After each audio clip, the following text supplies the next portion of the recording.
Hello, everyone. Tonight, we are going to talk about the Aldebaran system. Why is that so? In his webinar of August 12, 2022, recently, Alex Collier spoke about Aldebaran people, an Aldebaran group who was part of the Galactic Federation of Worlds and who recently separated, well, they were kind of kicked out.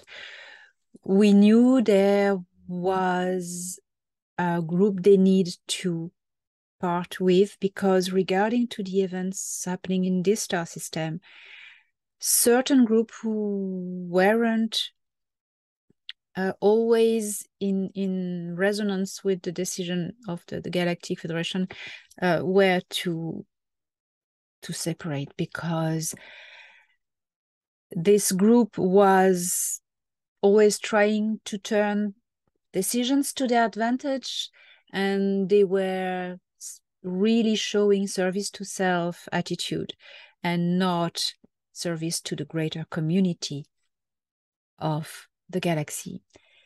This group from Aldebaran is now not anymore part of the Galactic Federation of Worlds. Who are they?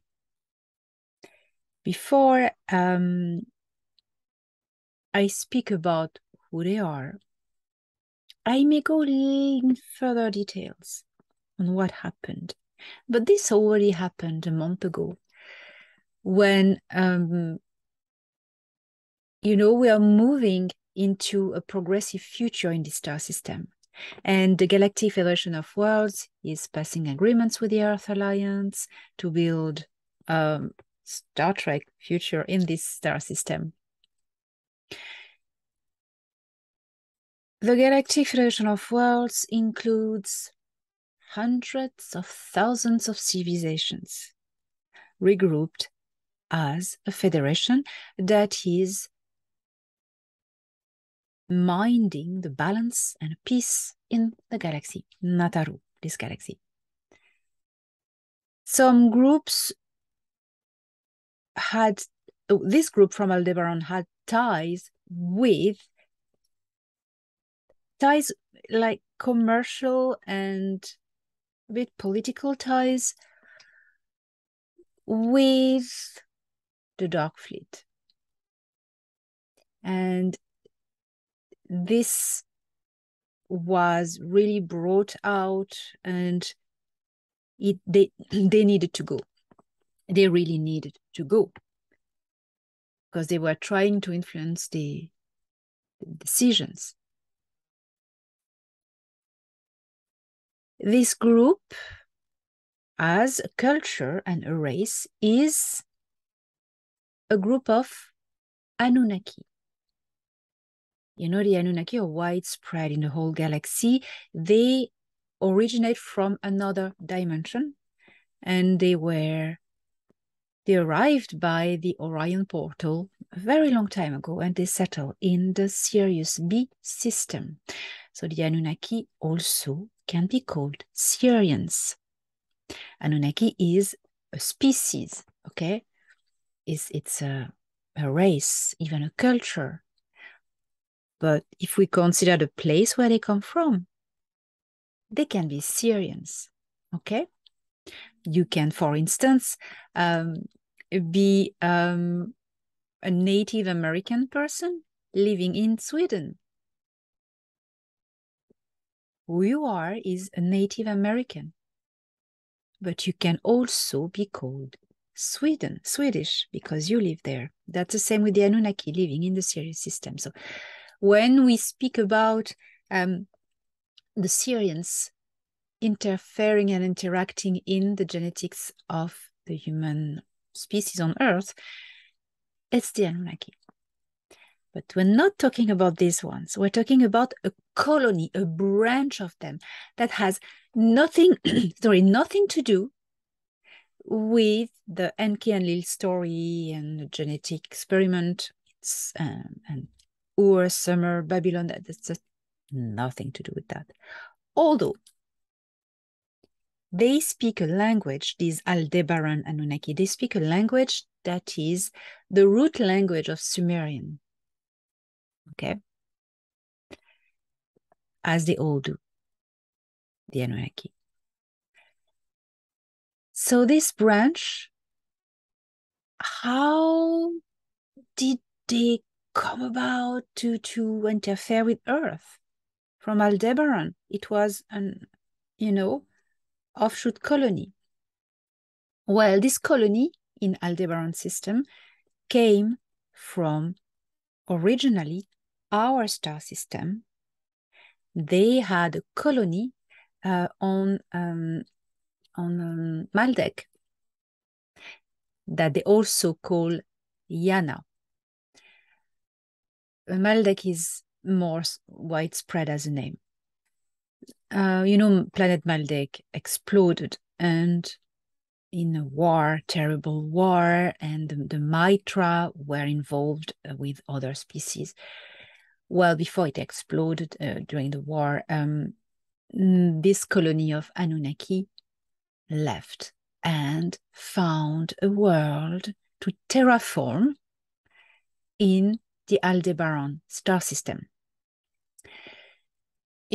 It's a common thing to do is to find a star system where there's a planet where no one lives on it, where no human, no civilization, then they do not interfere with another civilization. It's like the Lyrans coming from the Lyran systems. All these different races arrived, some of them in the Pleiades, because the Pleiades were a virgin ground. Only young stars forming and no planet, so they had to do everything and they bothered no one. Well, this colony of Anunnaki from Yana/Maldek migrated to the Aldebaran system. So a little bit now of information about how things are there. The Aldebaran star system is part of a configuration of stars that we see from Earth, constellation, that we on Earth name Taurus, the Taurus constellation. The Pleiades are not very far. Nothing to do with Pleiades anyway, just to locate where Taurus is in the sky. Aldebaran is a very bright star, and it has a star system. It has a planetary system of 13 planets. Life is widespread on most of them, not the two ones who are near to the star, because it's a huge, big star. And it's very, a lot of radiations, and yeah, life doesn't sustain near to it. 13 planets. 3 of them sustain a highly advanced civilization. So this colony of Anunnaki, who call themselves the Jadai Anunnakini, they call their world, it's a common thing with ET cultures to give numbers to stars and planets. So they named the planet they terraformed Outpost 361. That tells you how many outposts they have, and many more after 361. Who knows how many. Outpost 361. That's their world. They were pacifist and nice people. They became part of the Galactic Federation.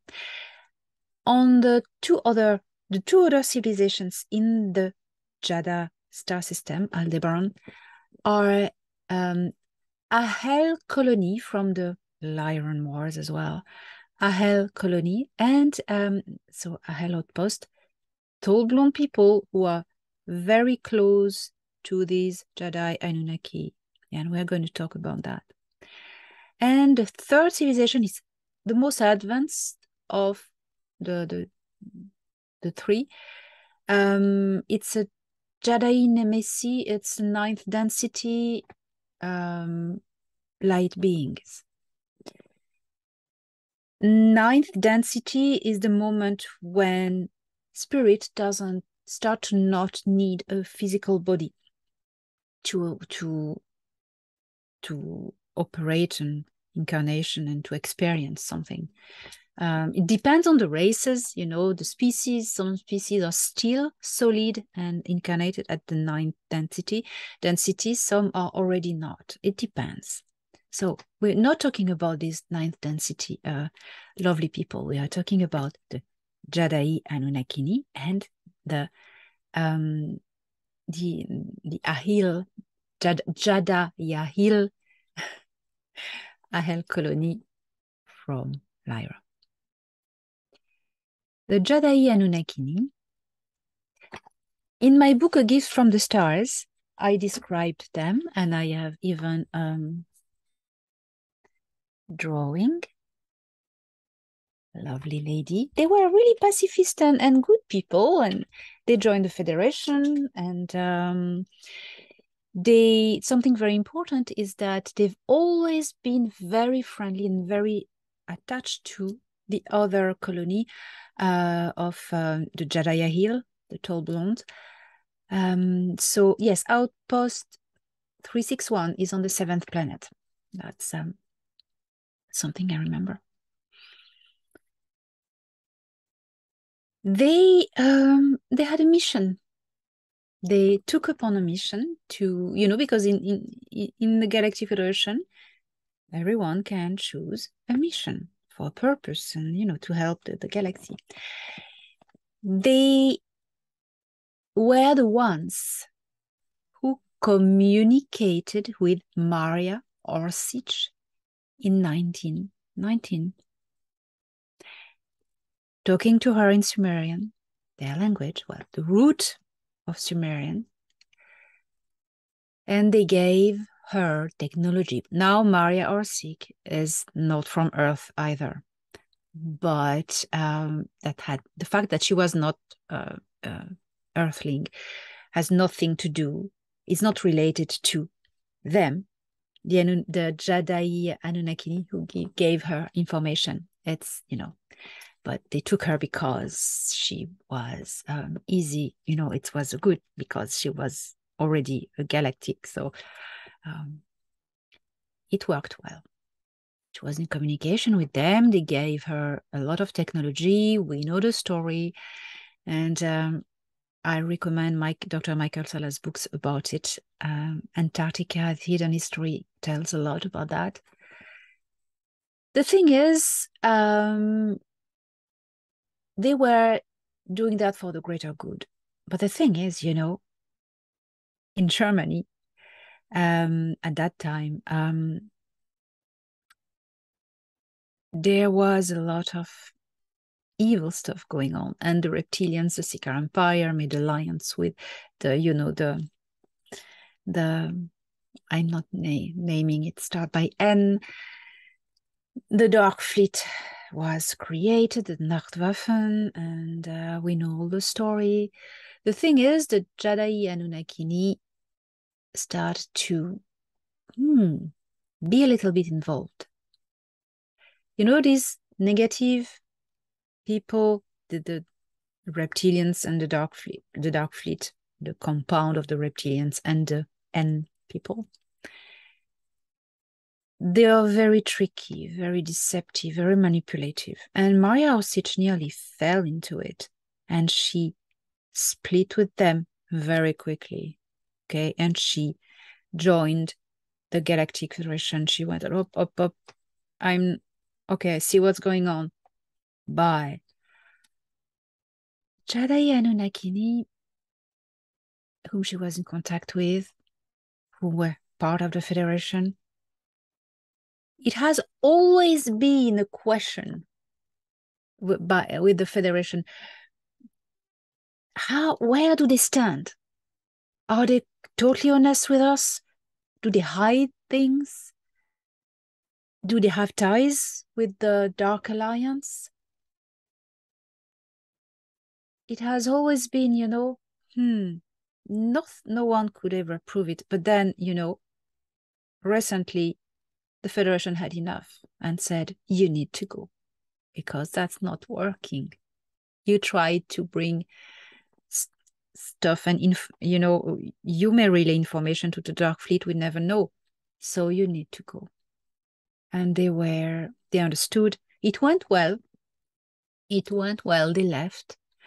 The little group that was here now, Star System, part of the Federation on the ships, went back to Aldebaran, to Jeddah, and things are like this. And they say, okay, yeah, they're intelligent people. They don't do drama like we do. They say, yes, we hear that. So I wanted to make a little video about it because to confirm and to explain further what Alex had said, that there was a group in the Federation from Aldebaran Star System who were asked to leave, and they did. So now no more ties with the Dark Fleet. That happened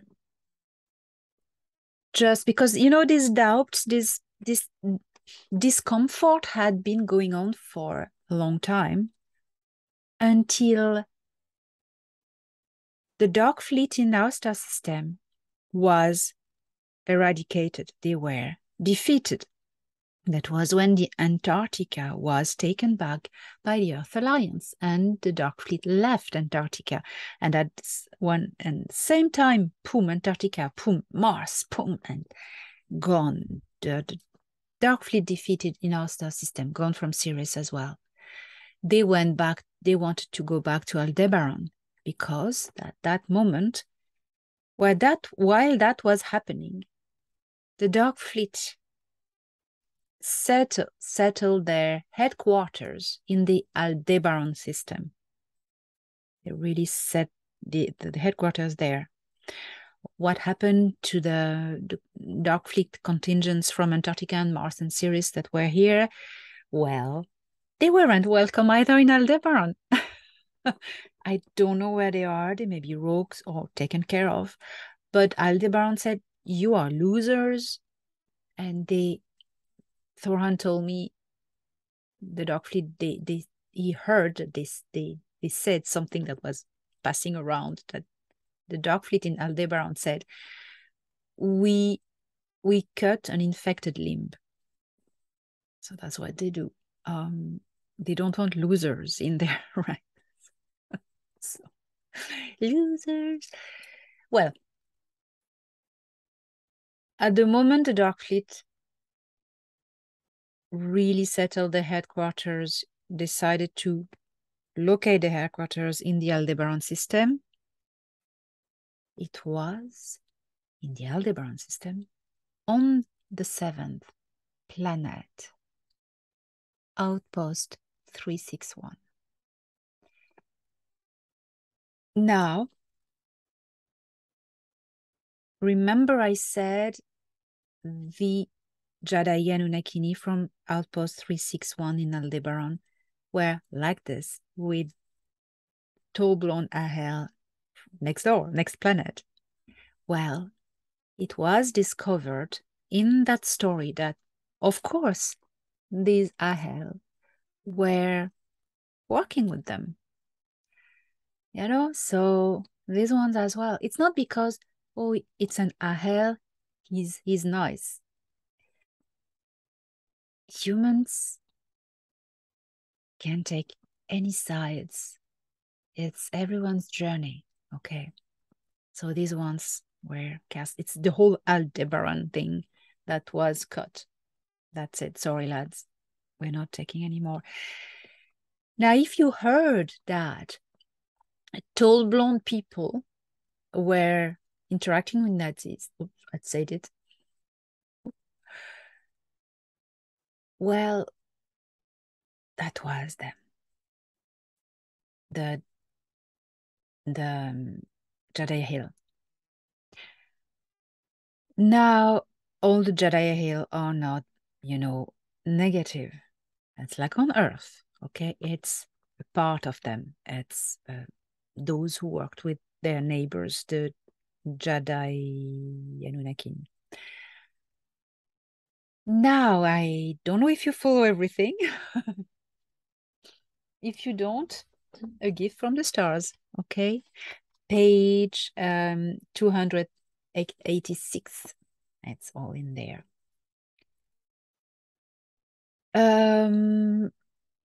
I think that's it. So confirming this intel.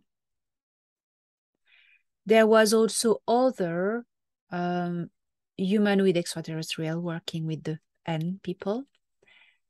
The Tal Shiar from Alcyon, and that was confirmed by two other sources. The Tal Shiar from Alcyon were really tied in with the Dark Fleet until, and they still are. So Alcyon, as I said, it's not our friends in Alcyon, Pleiades, Jahia. Voilà. I hope this was helpful. A little lesson in galacticopolitics. Mind yourselves. Be kind to yourself and to each other with love.